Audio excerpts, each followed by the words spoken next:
Mennonite communities kept the same seeds alive for 300 years, not as a hobby, not as a museum project, as a food system. The seed they carried from Ukraine to Kansas in 1874, turkey red hard winter wheat, packed into household crocks and loaded onto ships, rebuilt the American grain supply within 2 decades. One seed, one community, one unbroken line. Those seeds still exist. They still grow. You can still plant them this season. But in 1994, a law was passed that made it illegal to sell them to your neighbor. And the question worth asking is simple. Why would anyone do that? Stay with me, because this starts earlier than 1994. In 1874, somewhere between 8,000 and 10,000 Russian Mennonites arrived in central Kansas carrying almost nothing. What they did carry mattered. Family records, community memory, and the Mennonite Heritage and Agricultural Museum in Goessel, Kansas, all point to the same story. A miller named Bernhard Warkentin, son of a Ukrainian grain family, coordinated the importation of 10,000 bushels of turkey red wheat seed from the Ukraine region.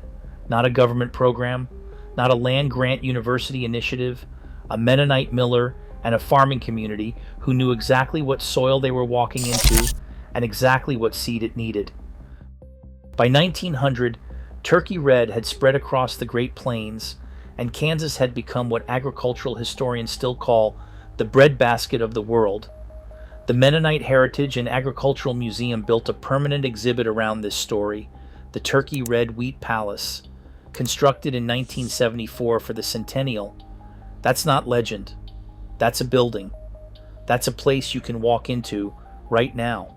And the story it tells is not about one lucky harvest.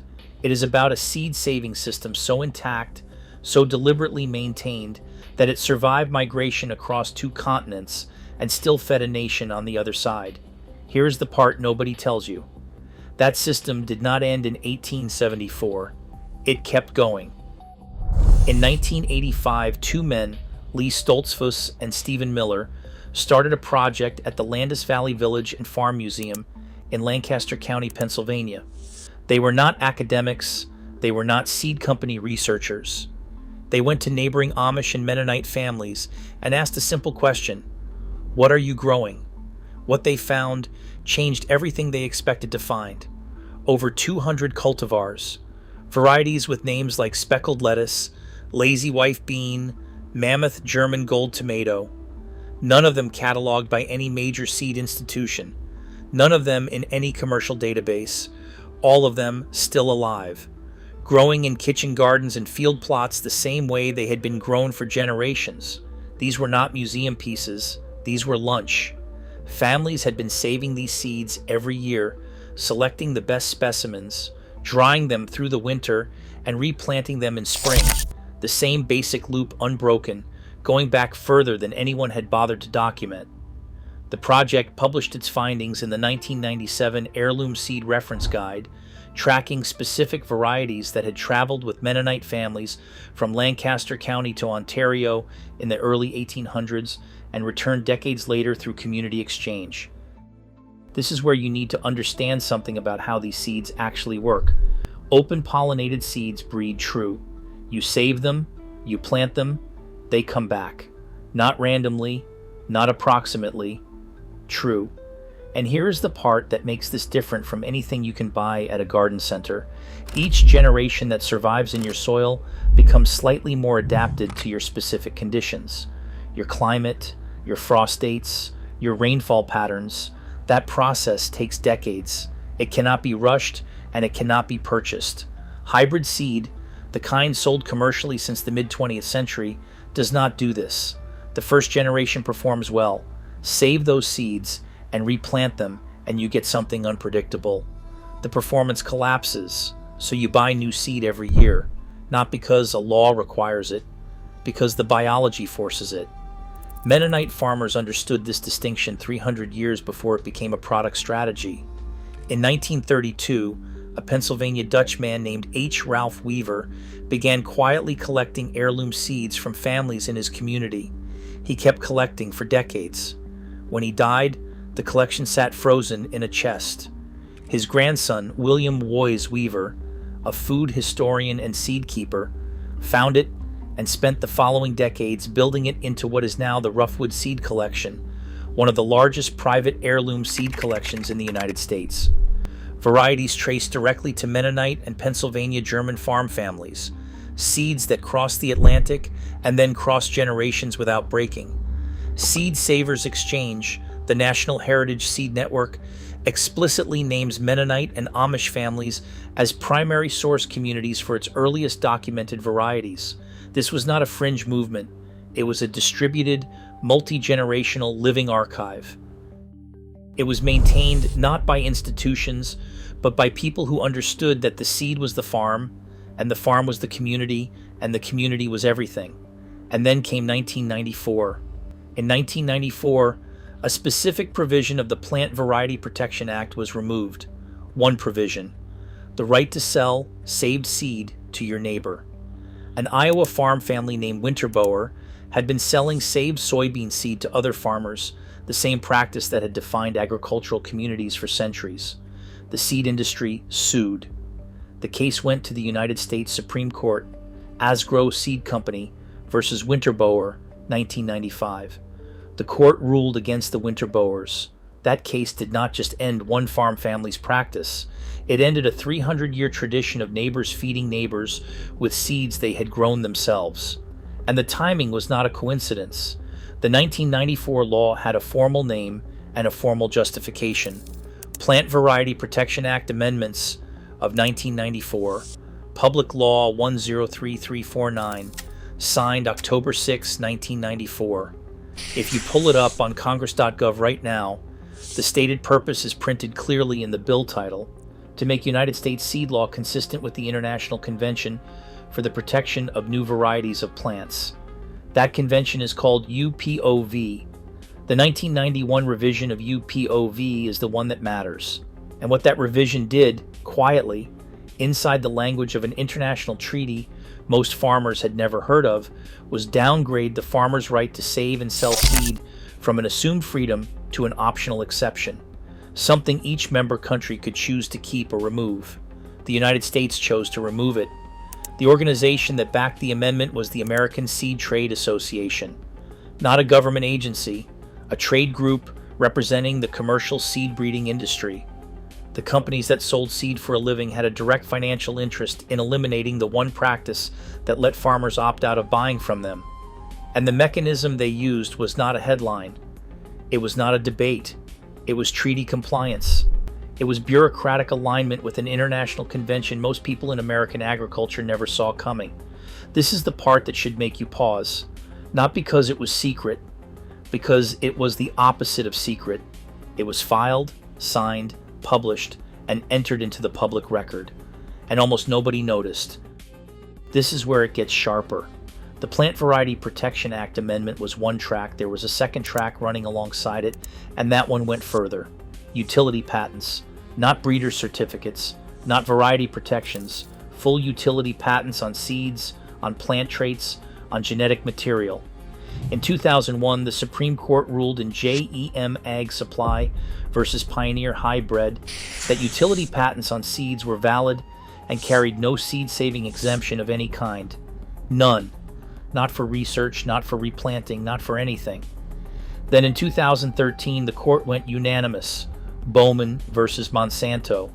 An Indiana farmer named Vernon Bowman bought commodity soybeans from a grain elevator, not from Monsanto directly, and selected the ones that survived a Roundup application, knowing they carried the patented Roundup Ready trait. He replanted them. The court ruled against him 8-0. Justice Kagan wrote for the court, replanting a patented seed is making the patented invention. Patent exhaustion does not apply. The legal architecture was now complete.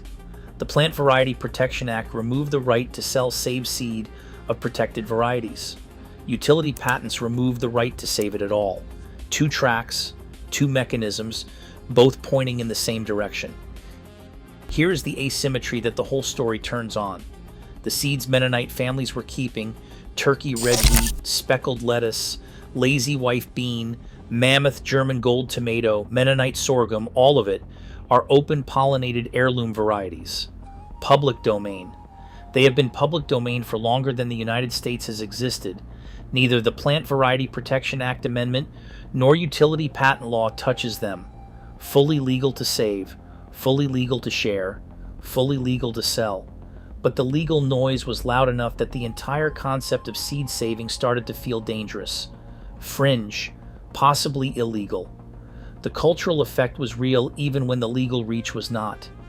An entire generation of American farmers grew up in a landscape where saving seed felt like something you probably weren't supposed to do, in the same way that questioning your power bill felt like something eccentric people did in newsletters.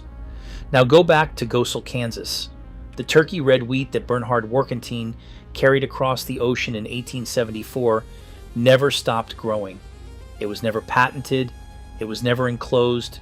It adapted to American soil across 150 years, while commercial wheat varieties were engineered for industrial milling, optimized for processing yield, and replaced every few generations when the performance metrics shifted. Fern Bartel, curator of the Mennonite Heritage and Agricultural Museum, has said it plainly.